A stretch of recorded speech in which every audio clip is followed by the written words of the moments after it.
Hi நண்பர்கள் அனைவருக்கும் வணக்கம்.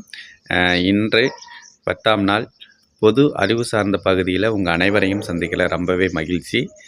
இன்றைய கேள்வி என்ன அப்படின்னு சொல்லி பார்த்தீங்கன்னா, ஒற்றை தண்டவாளத்தில் பயணம் செய்யும் ரயிலுக்கு என்ன பெயர் அப்படிங்கிறதான். இது நிறைய பேருக்கு தெரிஞ்சிருக்கும், நல்லா தெரிஞ்ச ஒரு கேள்வி தான். தெரியாதவங்களுக்கு இது பயனுள்ள ஒரு தகவலாகவும் அமையும். ஏதோ ஒரு இடத்துல ஏதோ ஒரு பயனுள்ள தகவலாக ஒருத்தருக்கு அமையும் அப்படின்னு சொன்னால் அது அதை விட மிகப்பெரிய சந்தோஷம் என்னவா இருக்க போகுது சொல்லுங்கள்.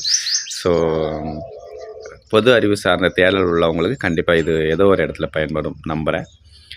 திரும்பவும் சொல்கிறேன், ஒற்றை தண்டவாளத்தில் பயணம் செய்யும் ரயிலுக்கு மோனோ ரயில் அப்படின்னு பேர். அதுதான் பதில். திரும்ப எப்படி? மோனோ ரயில். ஒற்றை தண்டவாளத்தில் பயணம் செய்யும் ரயிலுக்கு மோனோ ரயில் அப்படின்னு பேர். நிறைய பேருக்கு இது தெரிஞ்சிருக்கும், தெரியாதவங்களுக்கும் சரி தெரிஞ்சவங்களுக்கு இது ஒரு நினைவூட்டலாக இருக்கட்டும். இப்படி ஒரு தகவலை நினைவுபடுத்தல ரொம்பவே சந்தோஷம்.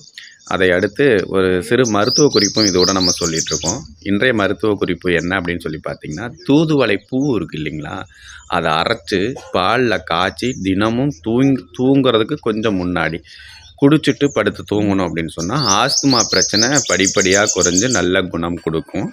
ஸோ தூதுவளை செடி வீட்டில் இருந்துச்சுன்னா பூ அரைச்சி பாலில் காய்ச்சி தினமும் குடிச்சு பாருங்கள், ஆஸ்துமா பிரச்சனை உள்ளவங்களுக்கு. ஏன்னா ஒவ்வொரு உடலும் ஜீவனும் இயங்கிறதுக்கு மூச்சு ரொம்பவே முக்கியமான ஒன்று. மூச்சு நின்னா எல்லாம் போச்சு.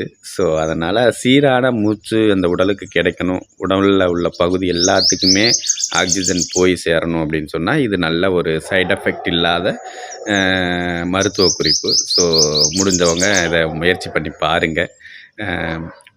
இந்த குறிப்பு மூலிமா ஒருத்தருக்கு ஆஸ்துமா பிரச்சனை தீர்ந்து நல்ல உடல் சுகம் ஆகிறாரு அப்படின்னா அதை விட வேறு என்ன சந்தோஷம் இருக்க போகுது சொல்லுங்கள். ஸோ இதுக்கு யாருக்கெல்லாம் தேவையோ அவங்க இதை பயன்படுத்திக்கலாம். இதை அடுத்து ஒரு சிந்தனை பகுதி அப்படின்னு சொன்னோமா, சித்திரையும் கைப்பழக்கம் செந்தமிழும் நாப்பழக்கம் அப்படின்னு சொல்லுவாங்க. ஸோ முடிஞ்ச வரைக்கும் நல்லதை பேசுவோம், நல்லதை செய்வோம். நன்றி, வாழ்க வளமுடன். நன்றி நண்பர்களே. ஆமாம்.